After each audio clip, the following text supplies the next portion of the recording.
Hello friends, आप देख रहे हैं यूट्यूब चैनल टेलीकॉम मार्केटिंग। जी हां दोस्तों, बीएसएनएल के सभी यूनियनों की जो संघ है एयूएबी ने पत्र लिखा है बीएसएनएल के सीएमडी पीके पुरवार को, जिसका सब्जेक्ट है बीएसएनएल के कर्मचारियों को वेतन संशोधन या पे रिवीजन के नॉन सेटलमेंट के संबंध में आंदोलनकारी कार्यक्रमों अभियानों का आयोजन।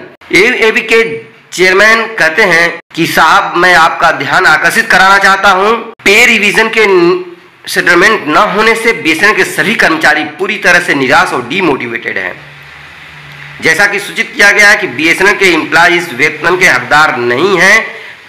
थर्ड पे रिवीजन के अकॉर्डिंग, जो बिल्कुल अस्वीकार्य है एयूएबी को।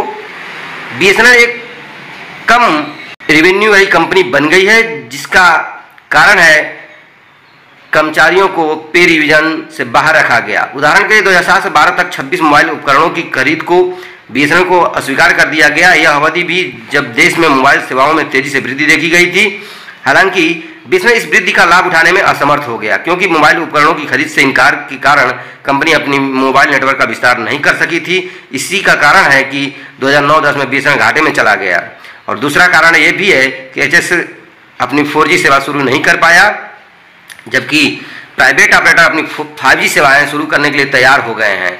अगर यह अपग्रेडेशन होता तो यह बीएसएनएल को कम से कम 2 साल पहले अपनी अखिल भारतीय 4G सेवा शुरू करने में सक्षम बनाता। दूसरी, बीएसएनएल को वैश्विक ग्लोबल लेवल पे टेंडर से 4G इक्विपमेंट खरीदने से वंचित कर दिया गया। बीएसएनएल के लिए समान अवसर प्रदान करने के इस प्रयास ने कंपनी की वित्तीय वसूली को बहुत बड़े पैमाने पर बाधित किया, और निसंदेह ऐसे कारक ये सब बने हैं जिन्होंने बीएसएनएल को निजी ऑपरेटरों के साथ समान स्तर पर प्रतिस्पर्धा करने से रोक दिया। इसके लिए कर्मचारी कहीं से भी जिम्मेदार नहीं है, तो इन्हें पे रिवीजन क्यों नहीं मिलता।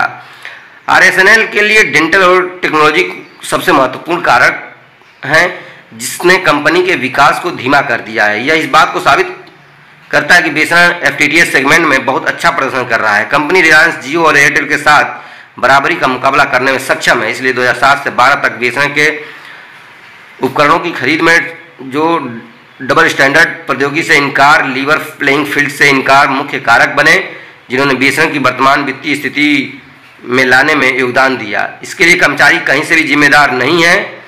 इसके अलावा यह पूरी तरह से विचित्र है कि बीएसएनएल के शीर्ष अधिकारियों सीजीएम, जीएम, एफजीएम को 7वें पे रिवीजन के आधार पे उनके वेतन और अलाउंसेस में संशोधन किया जा चुका है, जबकि उनके अधीन काम करने वाले कर्मचारियों के वेतन संशोधन और अलाउंसेस संशोधन से वंचित कर दिया गया। 2007 के बाद से सभी भत्तों का ऐसी दयनीय स्थिति किसी भी पीएसयू में नहीं है हमारे देश में।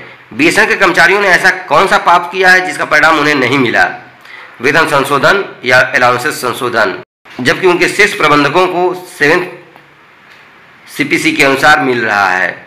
ऐसी विषम परिस्थिति जिसे सरकार को तत्काल सॉल्व करना होगा, हस्तक्षेप करना होगा और समझौता करना होगा। बीएसएनएल के वित्तीय पुनरुद्धार के लिए कर्मचारी अपना पूरा योगदान दिए जा रहे हैं फाइनेंशियल इंप्रूवमेंट के लिए।